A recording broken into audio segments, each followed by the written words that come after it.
Like many people that reach a certain point in their lives, the Nissan Navara has reached an age where it needed a fresh facelift. It went under the knife for some plastic surgery, and that plastic surgery is this great big grille, styled from the Nissan Titan full-size pickup in the USA. Gives it a bigger, bolder, blokier appearance. Not so much the young look that people might want to go for.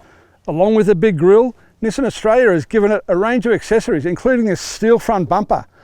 Comes with a LED light bar in there and an optional worn winch under the front. Just the sort of accessories someone might want to fit to a car when they want to go bush. We've got the top spec ST-X Navara here, equipped with those extras to take it out in the bush and see how it goes.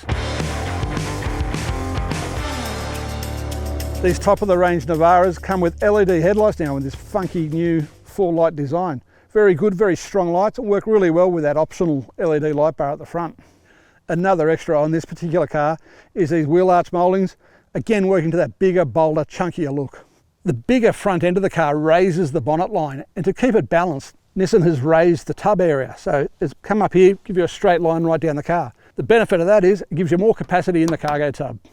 A great thing they do put in these Navara tubs is these adjustable tie-down points that run along the bed sides up here, so you can load down wherever you need to. You've still got these tie-down rings in the 4 corners, and with them employed, you can tie down your load wherever you need to.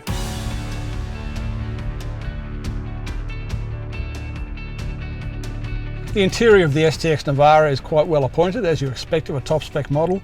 You've got leather on the steering wheel, leather on the gear shift, leather seats which are heated here in the front and also power adjustable. The seats themselves are quite firm and unsupportive, but you get used to them. But for someone quite large like myself, it doesn't want to go back as far as I would like, nor does it go down a long way, right up near the roof here. The steering wheel is adjustable for height but not reach as well, so it's a bit hard to get the right driving position. But after a week or so I tend to get used to this car. The biggest screen that came with the 2021 upgrade is a handy addition. It also gives you Apple CarPlay, all the features you want, including this big around view 360-degree monitor. You've got cameras in the front for when you're off-roading, and for when you're parking you can see right around the car, very handy. This button down on the console gives you drive modes perfectly tailored for towing, sports setting, standard and off-road modes. Compared to some of the other dual cab utes on the market, the interior of the Navara does feel a bit small for me. It's a bit like the Triton in that regard. For me personally, I prefer a bit more space in the cabin, a bit more room to move, where I don't have my leg hard up against the door panel here and hard up against the console on that side. But that's just me.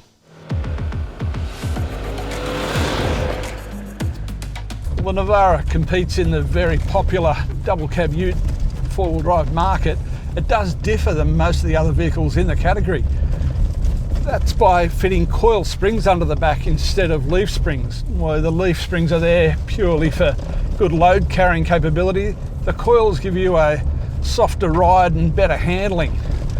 While the coils should give you a better ride in theory, it's not quite the case. They are firmer than they should be and not as smooth as you have in a coil sprung wagon.